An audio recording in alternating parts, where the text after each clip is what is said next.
Howdy everybody, we're back with some more RPG horror stories. Welcome to the Halloween edition, I guess. I didn't really plan anything for Halloween, but ooh, spooky horror stories or something. I don't know. Our first story is going to be from Reddit user Narrow Orchard and is titled, I accidentally killed the entire campaign by leaving the game. 6 players, level 8. Monk, Barbarian, Wizard, Fighter, Swashbuckler, and Rogue. Me. I'm also the group's other DM. Also, I don't apologize ahead of time if my voice sounds really fucking weird. I'm a little under the weather this week. I'm not like sick, but my voice is a little fucked up. So if I sound a little off, that's why. Continuing. There's a whole lot more stuff that led up to this, but I don't want to type up a novel, so I'll just tell you about the final straw/session. On the way to our next plot destination, the party came across a dead female hill giant and a healthy hill giant baby. Being good aligned, we take the child with us to our destination and ask around for info on her tribe's location, attempting to get it home. No one on the continent has a map, nor knows where any other settlements are, but somehow there's traders in every city. So we pay for a teleport back to our camp and leave her with trusted NPCs. After the mission, on our way home, we come across a pair of hill giants searching for the child. They tell us she's the chief's daughter and that he's very concerned about her whereabouts. We learn the location of their village, but don't tell them we have the child because we are suspicious of their intent. We do, however, offer to help look for her. The monk rolls a natural 20 on a sense motive check. This sounds like Pathfinder. Is this Pathfinder? That sounds like something out of Pathfinder. Sense motive is not a 5e term. Sounds like a Pathfinder term. And the DM assures that the chief is genuinely concerned for his daughter's safety, nothing nefarious. Okay, so far, it seems pretty above board. DM's laying breadcrumbs for this mysterious giant baby. Monk's nat 20 should be super helpful in helping determine if these people are actually being a threat or not. It's a little weird that they don't have a continent map, but I also understand not having a continent map because sometimes, especially if it's a homebrew world, the DMs don't have it fully planned out. And so they don't want to have to lay out a whole ass continent map. Sometimes it's easier just to go, the nation of this, and the cities here within, and kind of giving like a general direction, stuff like that. So I totally get it, but it is a little weird that there's not at least like a map in game as an item that they can purchase to like give them an idea of what the world kind of looks like, or even if it's more localized potentially, or something like that. Fast forward to us bringing the giant child back to her tribe, only to find out the chief's plans on sacrificing her to their dragon god. The dragon demanded the chief sacrifice his own daughter because the village was 600 gold pieces short on their last tribute payment. Otherwise, it would destroy the village and kill everyone. I should mention that Fighter and Swashbuckler called out that day, and the wizard rode ahead to the next destination because this was supposed to be a pit stop on our journey. Being good aligned and not monsters, nobody in the party is okay with allowing a child to be sacrificed. Also, Monk is a parent IRL and has stated in the past that they are not okay with child death in their game. Barbarian offers to pay tribute out of his own gold and even extra. It's too late for that, it won't work, says the DM. I suggest we all ambush the dragon when it comes to collect. 30 hill giants plus half an adventuring party have pretty good odds of winning. That won't work. The dragon has already wiped out a different tribe, so they're too scared, says the DM. Monk tries to convince another hill giant to take the child's place. That won't work. The dragon demanded the child and knows what everyone looks like, says the DM. It really sounds like this DM wants to sacrifice this kid. The party's being really good about trying to find ways to resolve this, work around the issue, interact with the world in a way to try to, solve this dilemma they have in front of them. This DM needs to be open to the party's various ideas to fix the situation and not just shoot every idea down. Also, if this is going to be a big emotional narrative event, which it sounds like it's very quickly turning into, they really should hold off until everybody else is here. Or the DM should have taken steps to maybe not allow the party to be split. Sometimes you need to meta a little bit and not split the party, especially as the GM who's making the calls here. Sometimes it helps to have that conversation, be like, hey, I know you guys would like to split the party, but something is going to happen soon, and I do want you guys to be all there for it. It's not fair if others aren't there to be a part of this.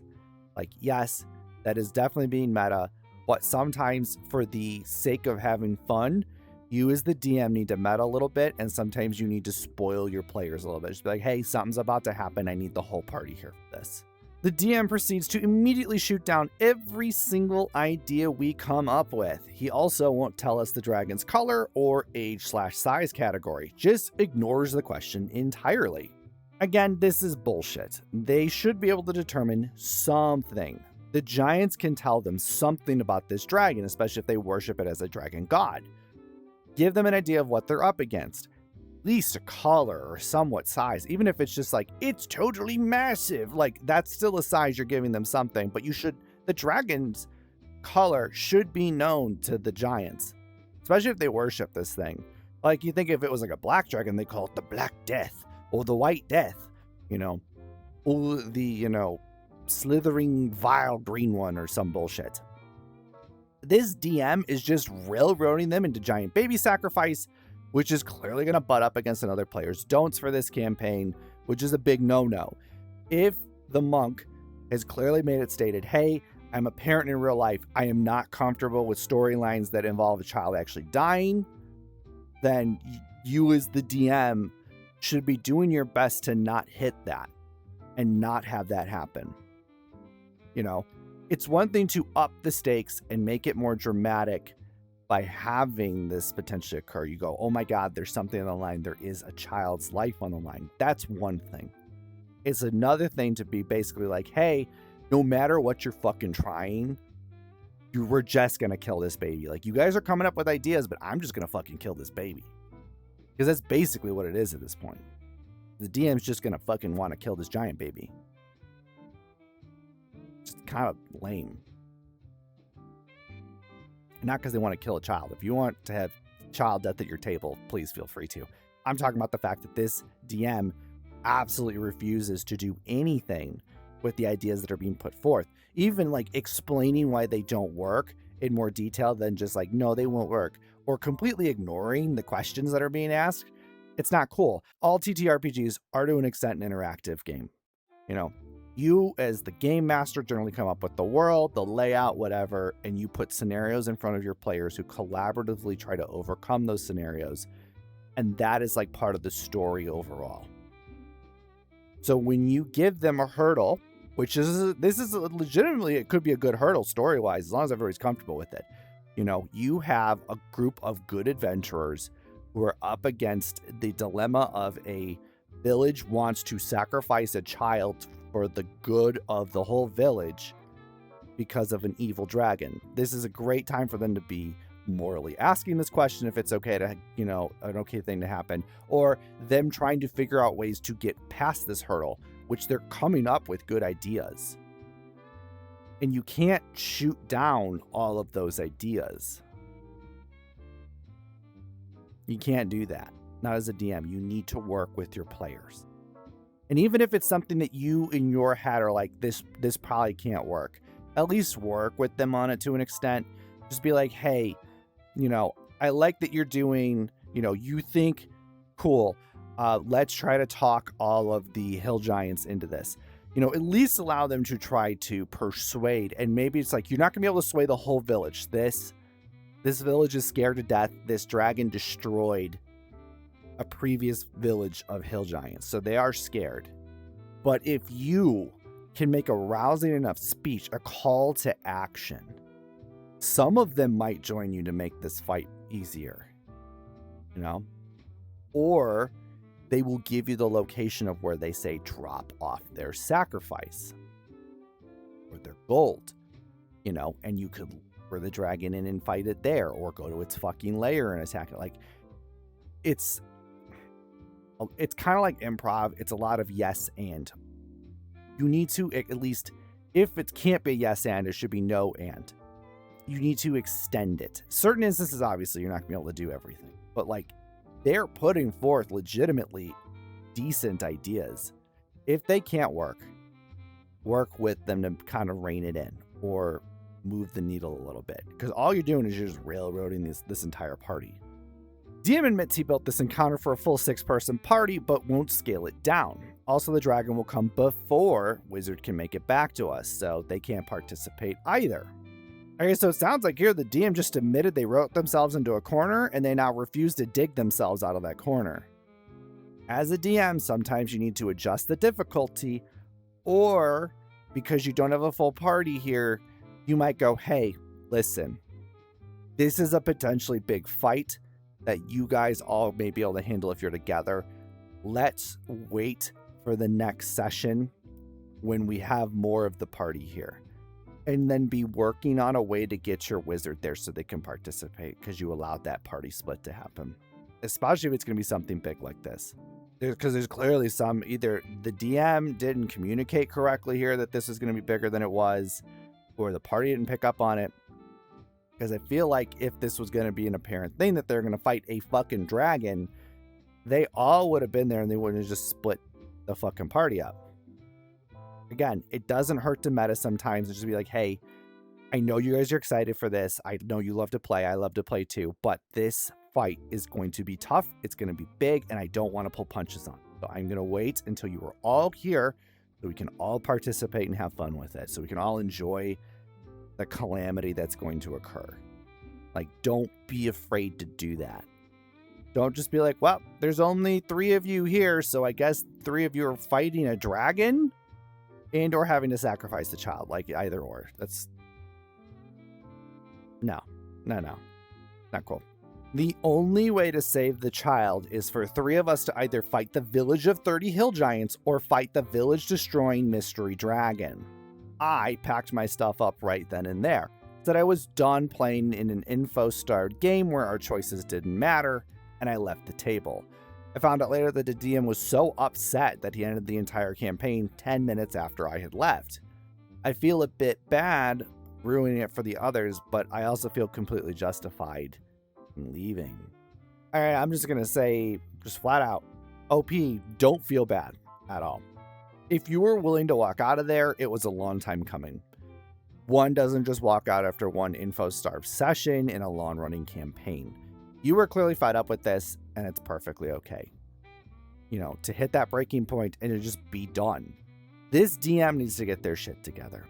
If you're going to run a very railroady campaign, just be upfront about it. Also, if you're not willing to sway even a little, you clearly just want to tell a story and not create a story with a group of people. If that's the case, may I suggest you go write a book. I wouldn't want to play in a campaign like this. I understand there are times where you as a player will be railroaded, and that is perfectly okay. Some railroading's okay. Or more railroading's okay, as long as you and the rest of the party are okay with it, all the players. But an entire campaign of my way or the highway, to me, would get boring very fast. I love the collaborative storytelling that games like D&D, Pathfinder, whatever, that those create. If I really want to just create a story by myself and only have me influence it, I'd go write a frickin' book.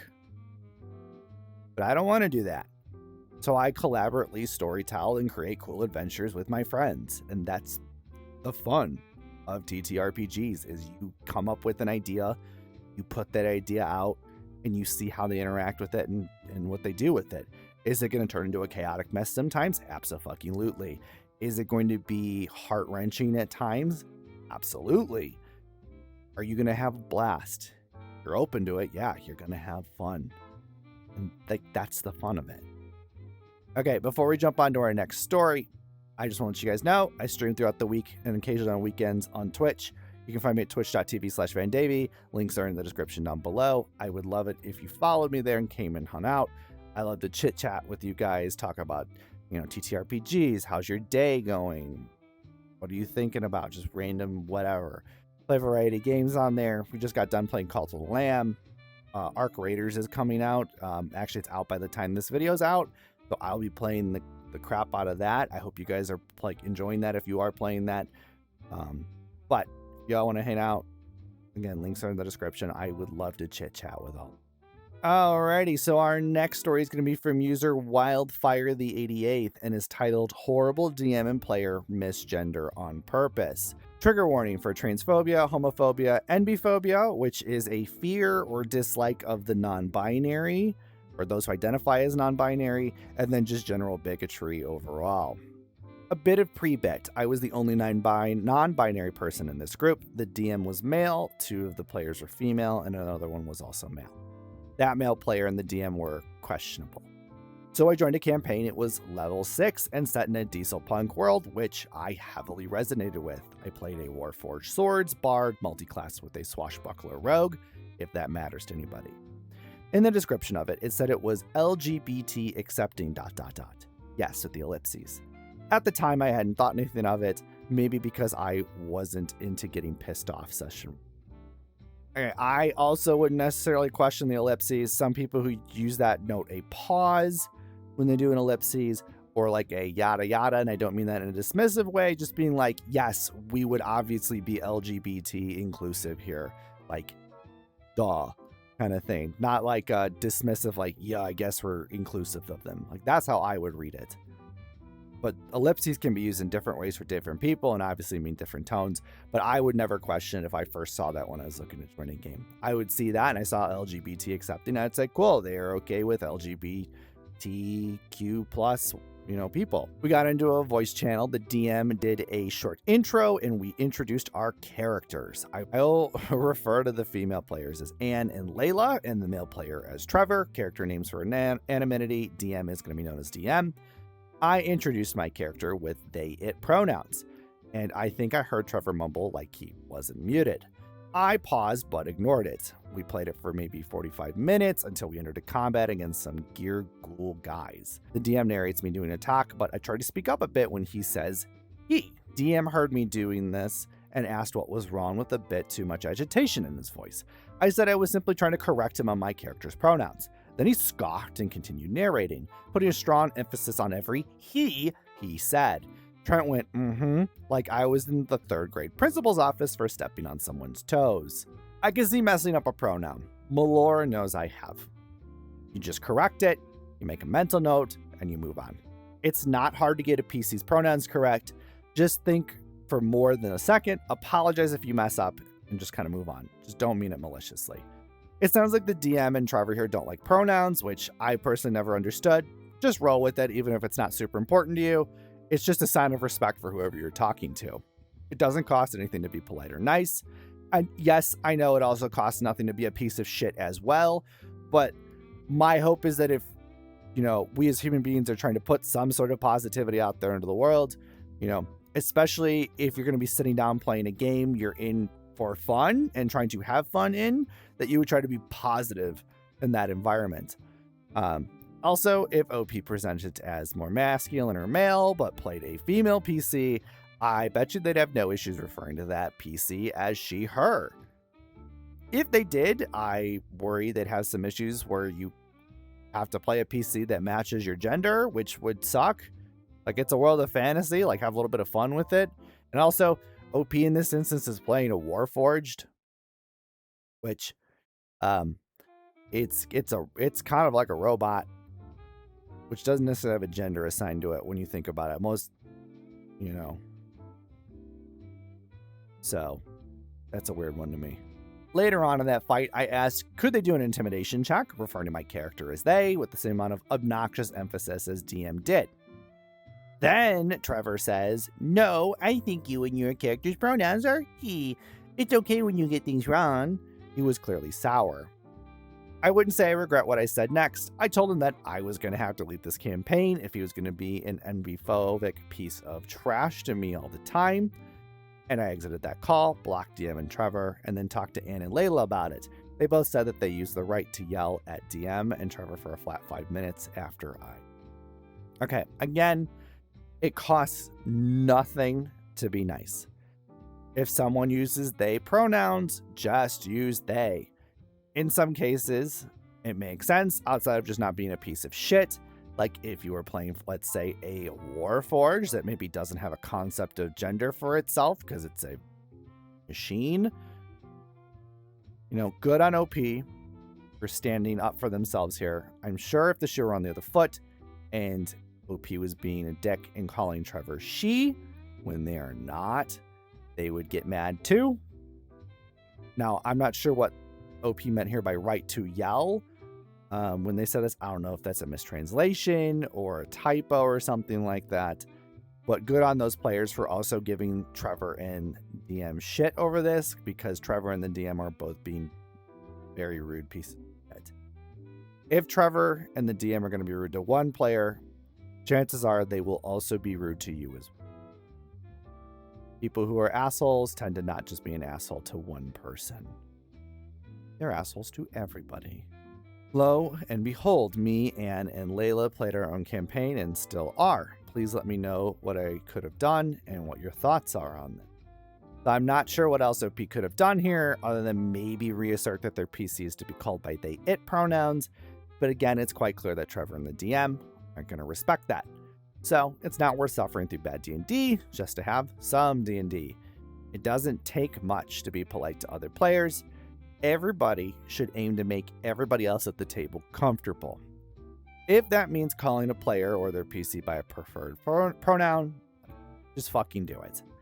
It's so simple, and it could make a world of difference to that person sitting across the table from you just by showing a little bit of respect.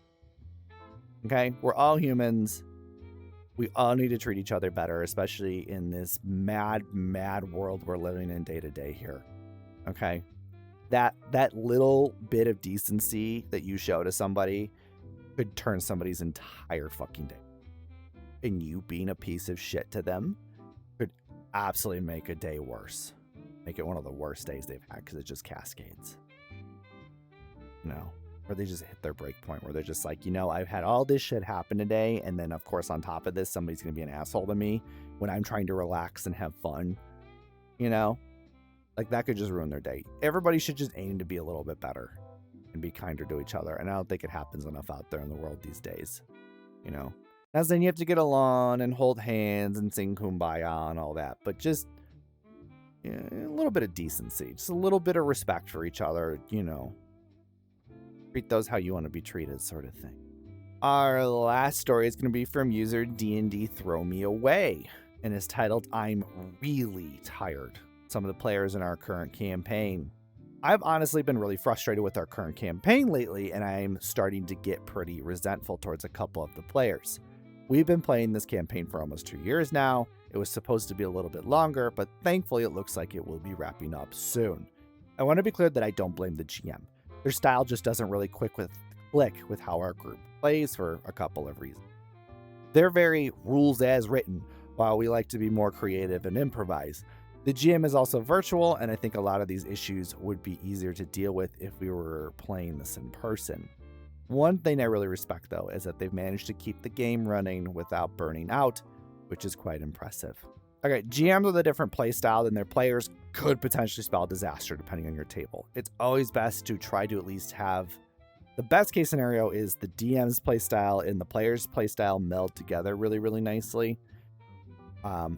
If not, best case scenario, both are aware of how we're going to play this, and they both agree that that's okay to play it that way.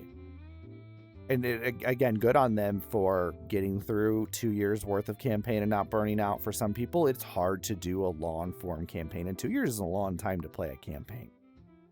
You know, my current one's going on 2 years at this point, and I get it. It can be hard. Sometimes it gets tiring. You're like kind of get burnt out and stuff. You know, sometimes it helps to swap up and do one shots and whatnot if that's the case for you, but that's not the story here. We are also a big group. At one point, it was 9 people, including the DM. Holy smokes. So I know that makes everything harder, but I am also so tired of dealing with a couple of these players. 8 players is a lot. It's hard to get spotlight time if RP is like a common thing at your table here. I can also see that causing tension quite easily in a campaign, because if you're trying to talk over 7 other people at a table, it can be very difficult, especially virtually. If you're not trying to step on each other's toes, it can be tiring. There is one person whose character is romancing the DMPC. Ugh. Not the romance part, the DMPC part. To be fair, the DMPC isn't as big of an issue anymore, but it definitely was early on. TLDR, for new DMs, don't center a campaign around one of your old characters and give them a magic fix-it button, or make them be the one driving the plot. The story has basically become about this player's backstory. If anyone tries to interact during, quote, their moment, they shut it down with, you have to respect that it's my backstory. All right, we're stacking a lot of potential issues here with this. I don't like DMPCs. I'm not going to get into it again in this video about DMPCs. I just don't recommend them. They can be done. It can get nasty quick, though. Don't do DMPCs. There was one session where I almost rage quit. The BBEG was closely tied to my character, and I tried to act on it. I was completely shut down by both the DM and that player because it was, quote, a narrative thing, and I couldn't interrupt. Their character is built to shine out of combat, but is kind of useless in combat. That wouldn't bother me if they didn't constantly complain about missing their one attack or say the session, quote, would have been better without combat. Combat happens almost every session because this campaign is about a civil war. Okay, I can understand this too. It sucks to be shut down. Sometimes you do need to let others have the spotlight though, but if the BBEG is really tied to your PC, you'd think you would have a more prominent time in the spotlight when that BBEG is around. Also, don't build your PC for combat and then be mad when the dice say you're not going to perform well in combat. It happens. It's part of the story. Just roll with it. Sulk, be sad, move on, whatever. Players that like to RP more and build a character to RP more deal with the same shit too. Sometimes those dice are just out there to fuck you, and it's unfortunate. Then there's another player who still doesn't seem to know their character sheet. Apparently this wasn't always a problem, but now every one of their turns drags on forever because they have no idea what their character can do. They're a martial class with no multi-classing. It should not take them long. All right, please just take the time to learn to play the system/class you're going to be playing in. This is one, for your benefit, so it speeds things up, and two, it's that way all the other people who are taking the time to learn their class and system aren't being fucked over because you don't know how to play it. I get forgetting things here or there. We're all human, obviously, but you should have an idea of what you would like to do. If you want to do something fancy, be thinking ahead and be ready for it. Stumbling around for 20 minutes on your turn is going to slow combat down to a freaking crawl, and it sucks for everybody involved. Take the time to learn your PC. If you need notes or something like that, write notes for what you can do, but you should have an idea, and you should also be paying attention. If you know I'm coming up soon in the initiative order, you should be actively thinking, what am I gonna do? And come up with like 2 ideas here. Okay? Don't be thinking about what you're going to do at the start of your turn.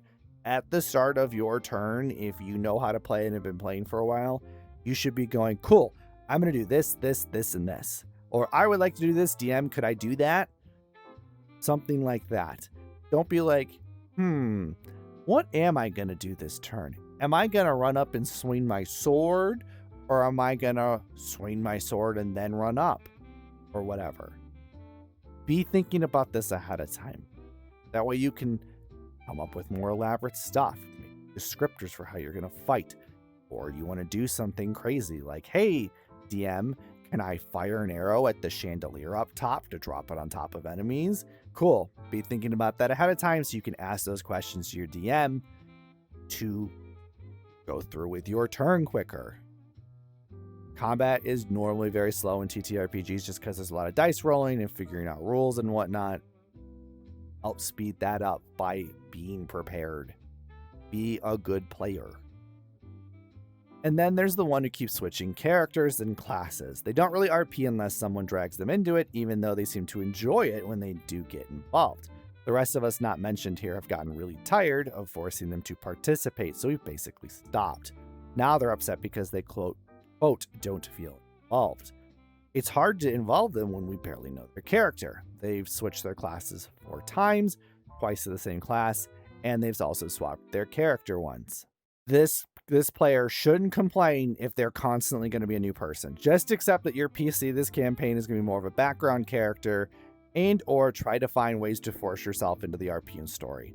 If you want to RP, especially if you're deep into a campaign, you should be comfortable enough to jump in.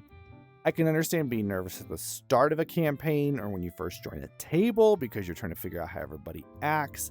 As long as everybody's not being rude and a dick, you should be more than comfortable with stepping into RP. Or if it's an issue that you have, just speaking up in general, because I get it, sometimes people out there are a little on the shyer side, even when they're in a tighter knit group. playing a TTRPG, just talk to your DM. Just go, hey, DM, I really want to get to RP more, but I'm having like issues kind of speaking up to get myself in. Could you like maybe nudge me and call on me a little bit or something? Then your DM can help by making sure you get some time. You know, they can stop and go, hey, Bob, what are you doing in this moment? What is Ferdinand the swashbuckling rogue doing in this moment? Like, what are they doing? I personally periodically try to do this if a PC has been quiet for a while at the tables I play at, just to make sure somebody doesn't miss a chance to at least get a little RP in there. Because I do understand too, when you have a number of players, you're trying to allow everybody else to do stuff. So sometimes you do take a back seat. So sometimes it does help as the DM to go, oh, hey, like I noticed you've been kind of quiet. What is your character doing during all this? Even if it's their character being like, you know, hey, I'm quietly studying my wizard's book in the back, or I'm fidgeting with my coin purse or something. Like, okay, hey, you're involved. You're hearing the scene in the background, just watching. That's okay. You know, I just want to make sure. On top of that, they've dropped out of every campaign, including mine, without a heads up, which is fine. I know I was complaining about them, so there's a good thing about that.